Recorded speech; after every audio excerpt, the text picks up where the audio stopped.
Hello and welcome to my channel, Elements of Tarot. My name is Aldana, and today I'm going to be doing a walkthrough of a brand new deck that arrived today called the Portent Tarot by Lindsay Silverman, also known as Eye of Astro. That is her company. So I first discovered Eye of Astro when I purchased the Lindsay's first deck, the Intuitive Night Goddess Tarot. This deck is never far from my side. I absolutely adore it. It has such great artwork, images, messages. I've done a walkthrough of this deck. I featured it in my video called My Spring Decks because of all the beautiful colors in it. It's just such a wonderful, colorful, beautiful tarot deck. I absolutely love it. It pairs really well with all different kinds of oracle decks. I don't know what else to say about it. It remains in my top 3, I would say, of tarot decks of all time.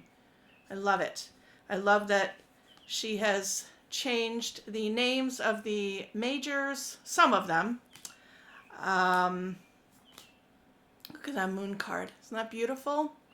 Anyway, so that's how I found Lindsay.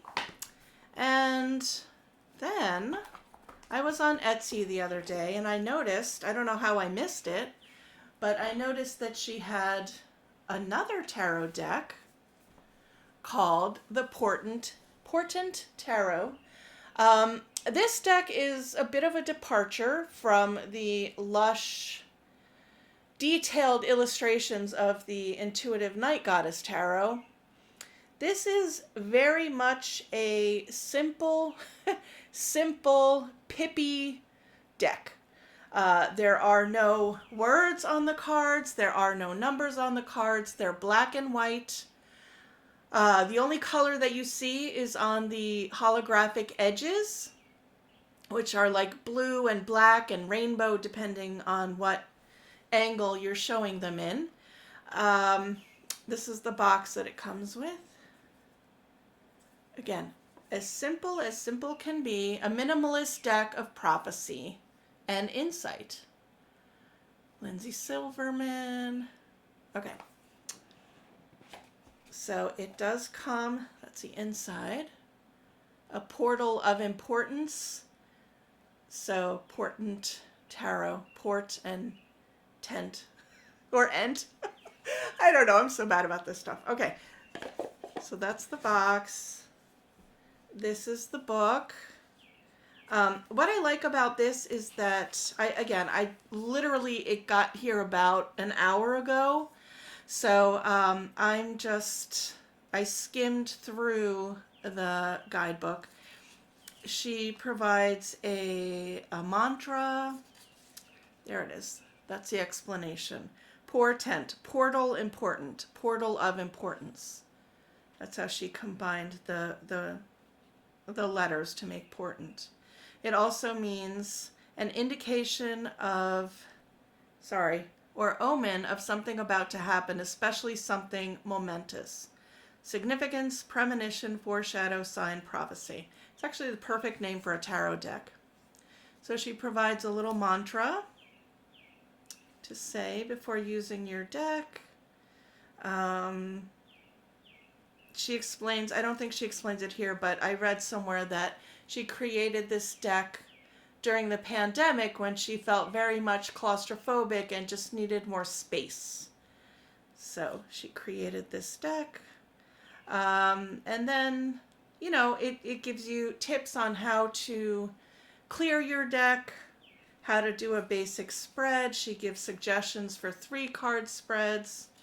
And then she has some suggestions for breathing exercises, meditations, a fire flame meditation, tune into your senses, that's an exercise. And then she goes through the cards. Each card has, you know, the title, the number in the book, the image, keywords, and reversal keywords. And pretty much every page, every card, I'm sorry, has a page of text. Oh, I didn't even see this. I guess this is like a little cheat sheet, maybe? Yep. Ace of Cups, Hope.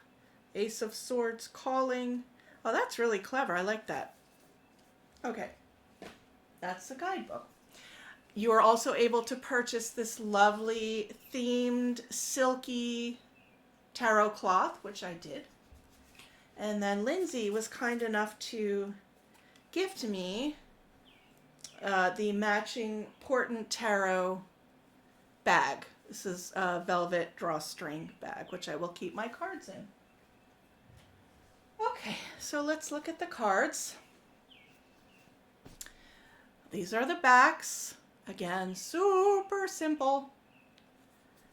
These are the awesome holographic edges. See a little bit of purple, green, rainbowy colors. I love that.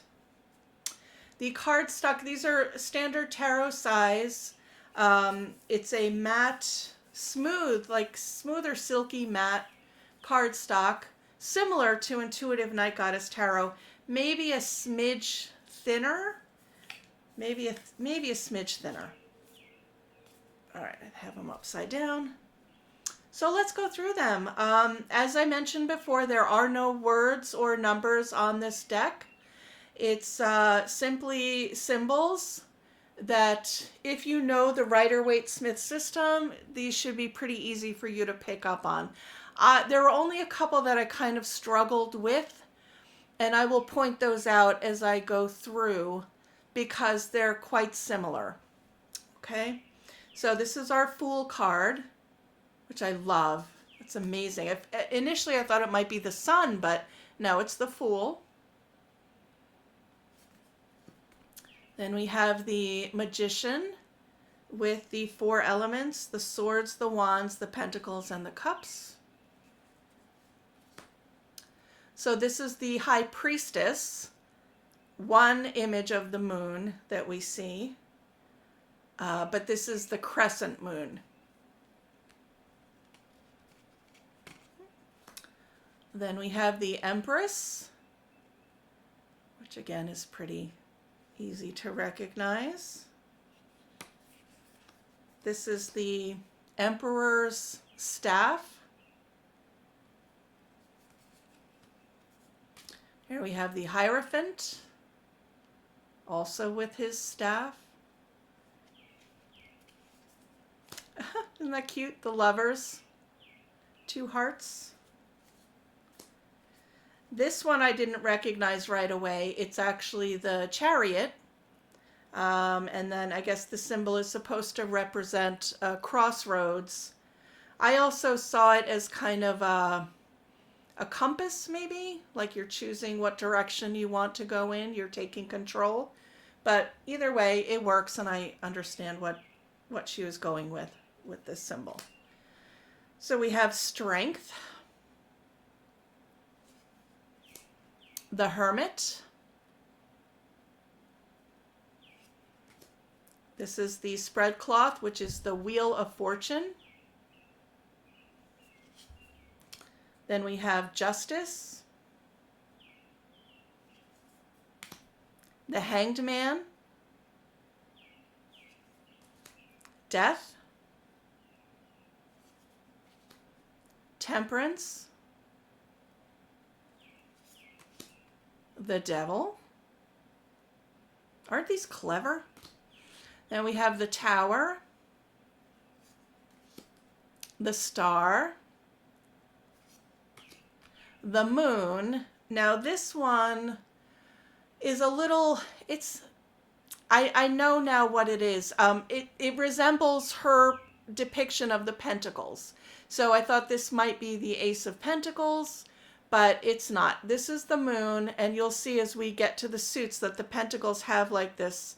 It's a messier circle, so there's some overlap in the lines, and that's how you can distinguish the two. This is the Sun, Judgment, and the World. So simple. Okay, here we have the minors. And as I mentioned before, they're about as pippy as you can get. But I realize that I definitely do, not always, but I definitely do very much enjoy decks like these where I don't feel constrained by the artist's depiction of what the card is supposed to mean. It kind of allows my intuition to flow a little bit more without all the busyness on each card. So yeah, that's why I was drawn to the deck, and I'm so thrilled that it's in my collection now. Okay, here we have the Ace of Wands. 2, 3,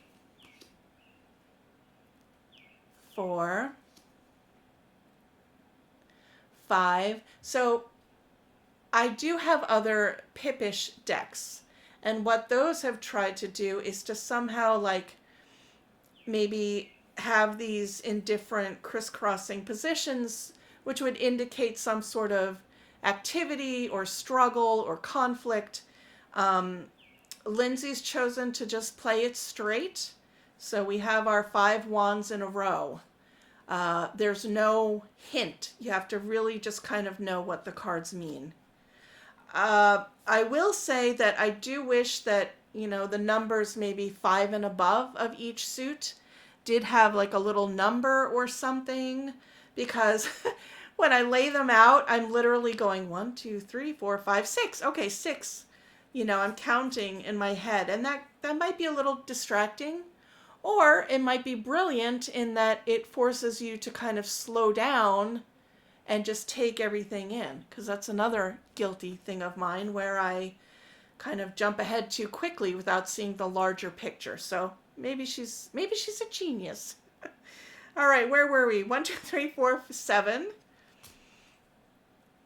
8 of Wands. 9. 10. Here we have our ace. Page of Wands. All of the pages are enclosed in this rectangle. All of them. So that's how you know you have the page and not just the ace.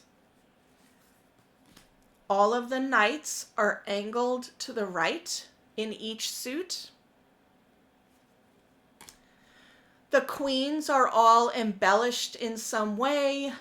As you can see, this is pretty feminine looking, but like the cups have more details than the other courts. That's how you know it's the queen, and the kings all have crowns. Then we have the cups, ace, 2, 3, 4, 5. So this is again another example. In other pip decks, I've seen like the 2 cups are poured out, or 3 cups are poured out rather, but here they're all upright. So again, use your brain. Here's 6 of cups, 7, 8, 9, 10. Then we have the page again enclosed in the box. The knight is angled to the right. The queen is embellished. And the king has a crown. Next are our swords, ace, 2, 3, 4, 5, 6, 7, 8, 9, 10, page, knight, just a little embellishment here for the queen, and the crown for the king. And the last suit, so here are the pentacles. And remember how I said they resembled the full moon for the moon card? Here you can see the circle's just kind of messy. So that's how you know that this is a pentacle and not a moon. Ace, 2 of pence, 3, 4, 5, 6, 7, 8, 9, 10. The page is boxed in. The knight is elongated and tilting to the right. The queen has a pentacle in her pentacle, and the king has a crown. So folks, there we go. What did I do with the box? That is the Portent Tarot by Lindsay Silverman. If you enjoy testing your intuition, if you are somebody who has been reading with the Rider-Waite-Smith system for a long time and are looking for something different, this is your deck. It's, again, a quality cardstock. Shipping was super fast. I got it on Etsy. It was very reasonable. I'm very confused by her pricing. This deck was only $22. $22. So you're basically getting like an indie deck for a mass market price. It's amazing. I think the spread cloth was like $15, and then the deck bag was $8, I think. Still, for $50, you get all the bells and whistles. It's very reasonable, and I highly recommend. I will put the link for Lindsay's website in the description of the video, as well as the Etsy link where you can purchase this wonderful, interesting, unusual deck. I hope that you enjoyed watching. If you do like my content, I urge you or beg you to please subscribe to my little channel. I would really appreciate it. I'm very close to 300 followers, so that's very exciting to me. And for those of you who are already here, thank you so much. I greatly appreciate you. Thanks again for watching, and I hope that you have a fantastic day.